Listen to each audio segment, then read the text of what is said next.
Maka ibu bapak jamaah rahmatullah, dalam kesempatan ini saya akan menyampaikan 3 saja. 3 bagaimana caranya agar kita menjadi keluarga yang sakinah, mawaddah, warahmah.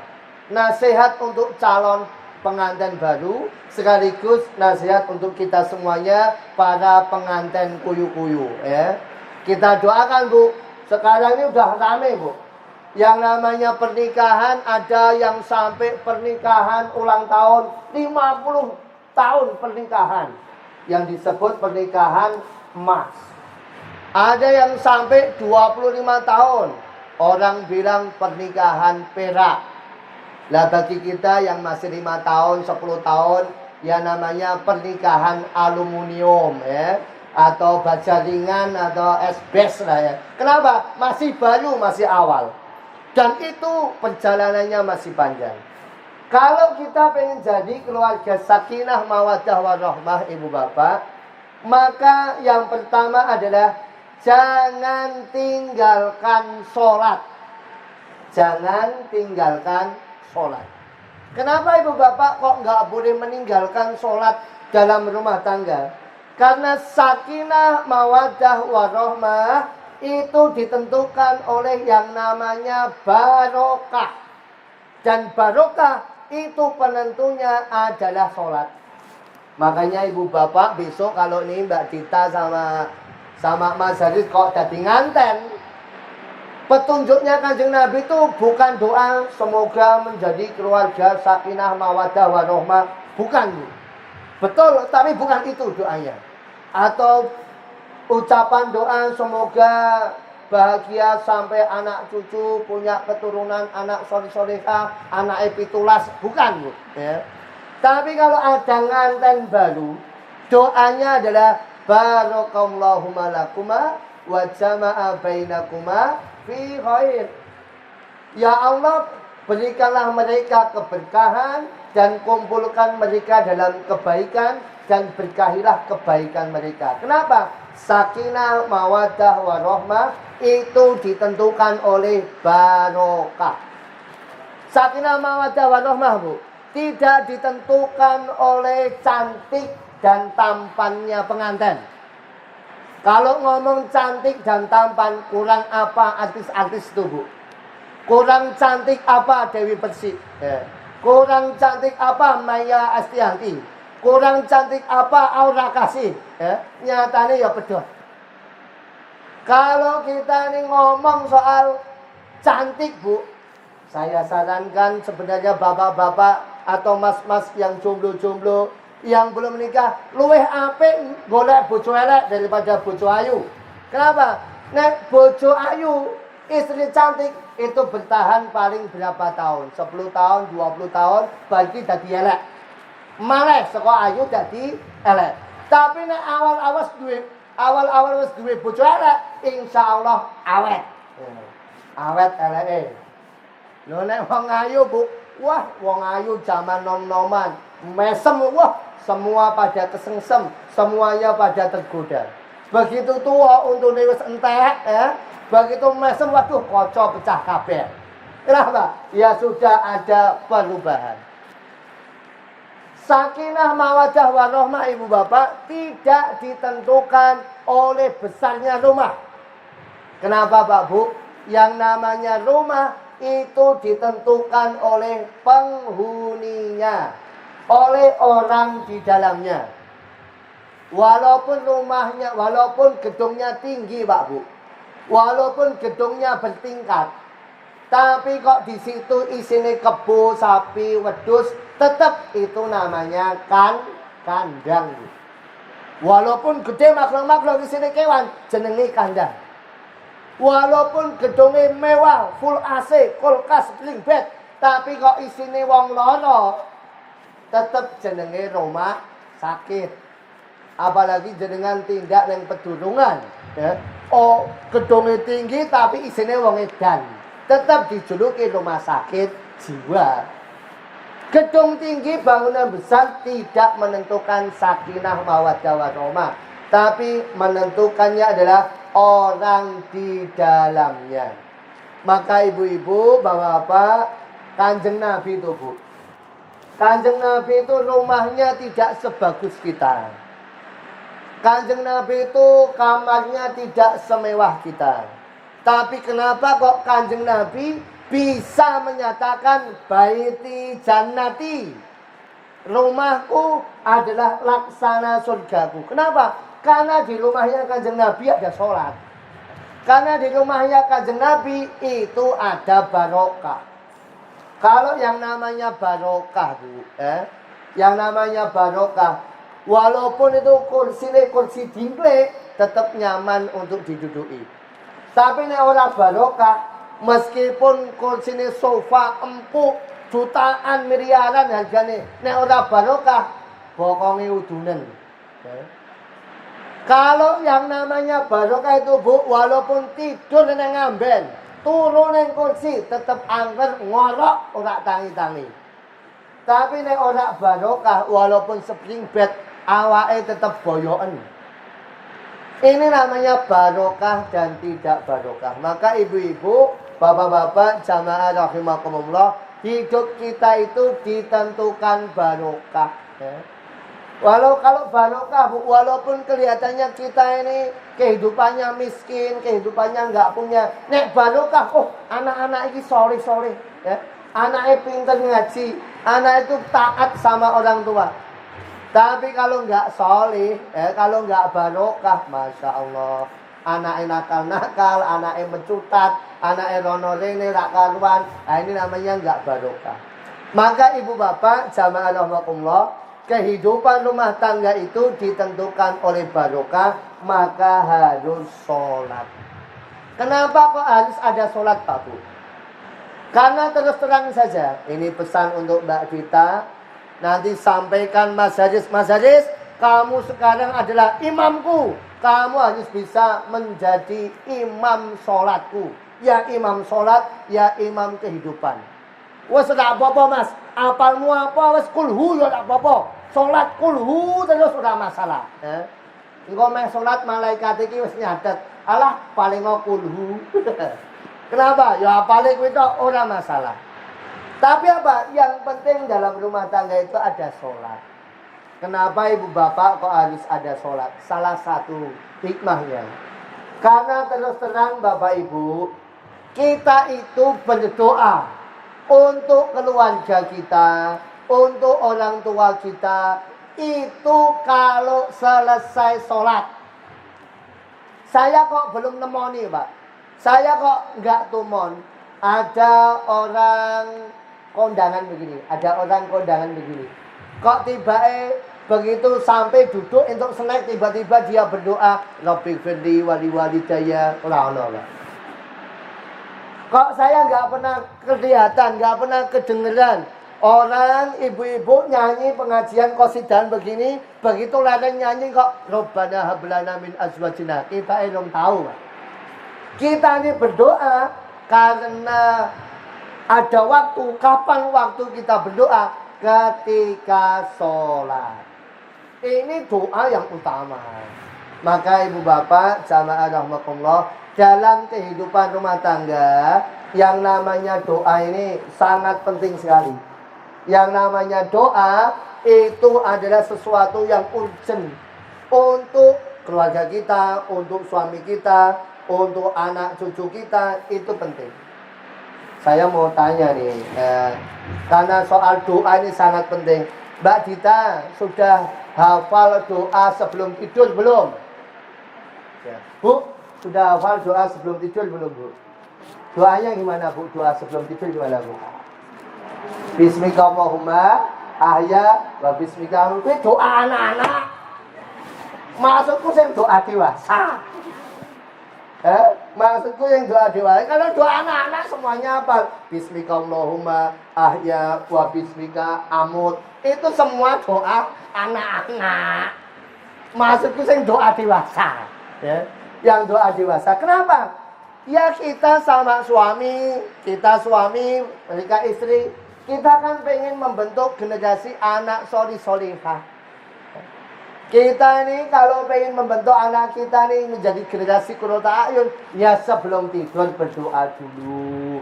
Sebelum ngonoan ya berdoa dulu. Bukan bismillah, wah ya anak-anak.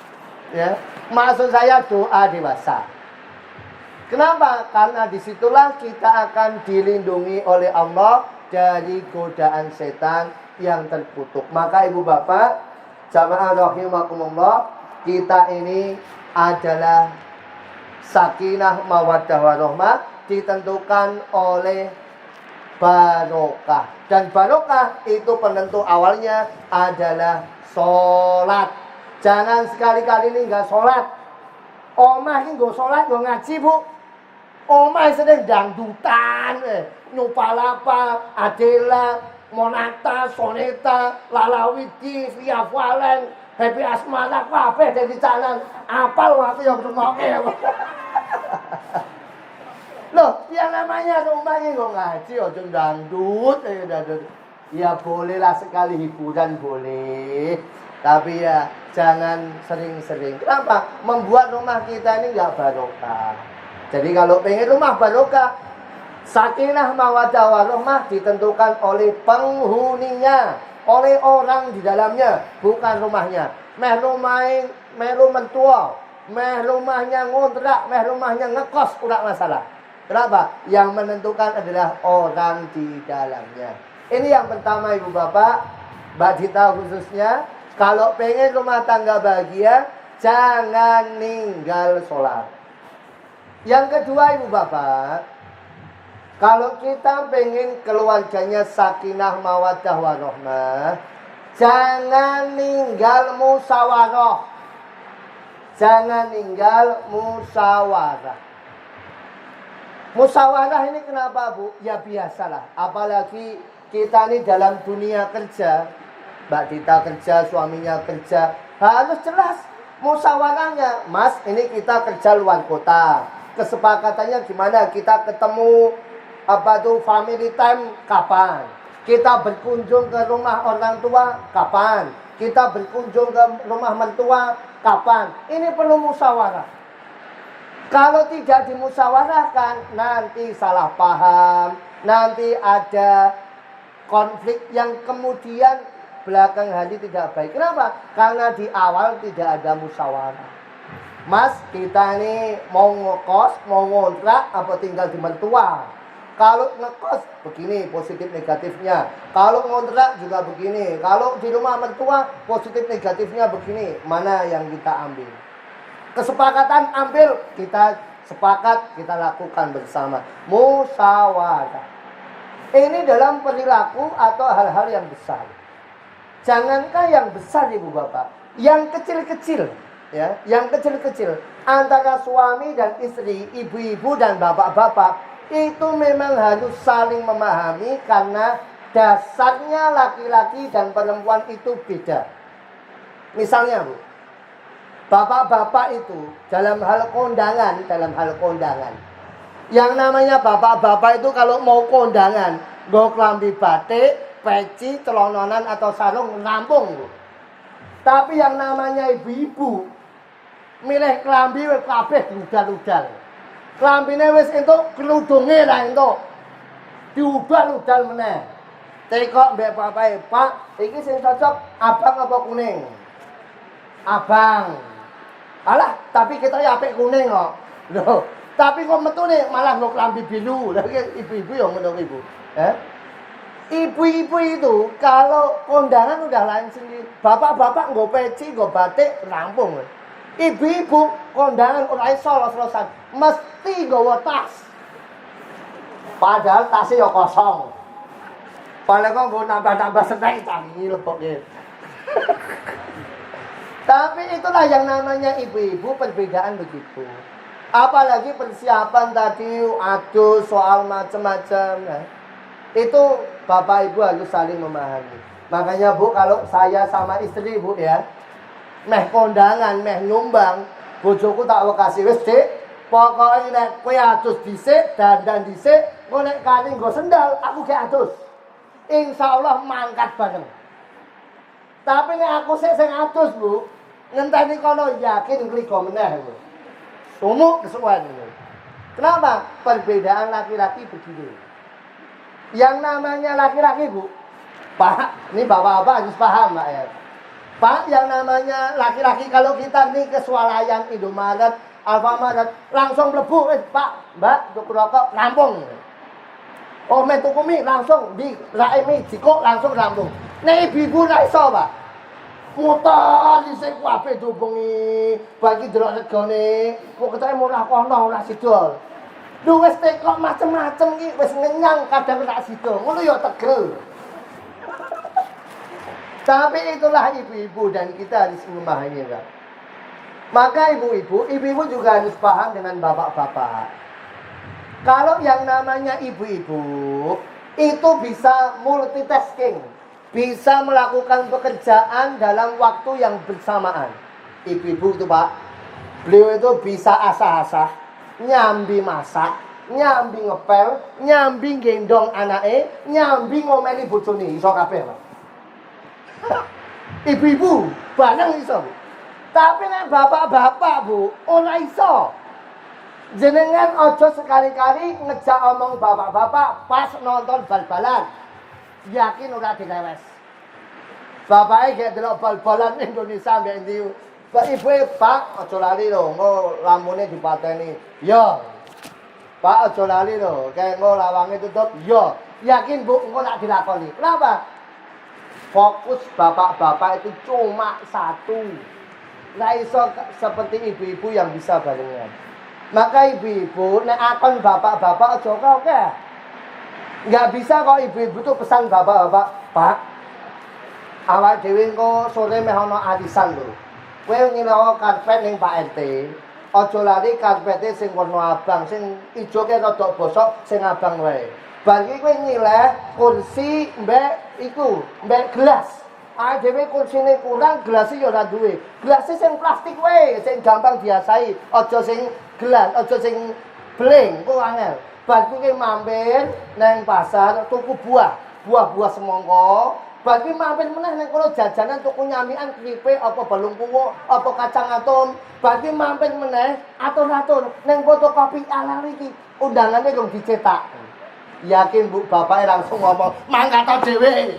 Kenapa? Kakean ngakon. Jadi bapak-bapak nggak bisa diakon oke-oke, Bu. Ibu-ibu harus memahami itu.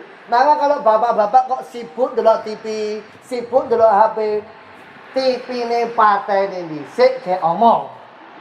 HP-ne cekel dhisik ge omong, baru paham. Ya. Kok mesti bapaknya langsung, ya aku mangkat. Kenapa? Ya bagi situlah bisa memahami. Ini namanya musyawarah.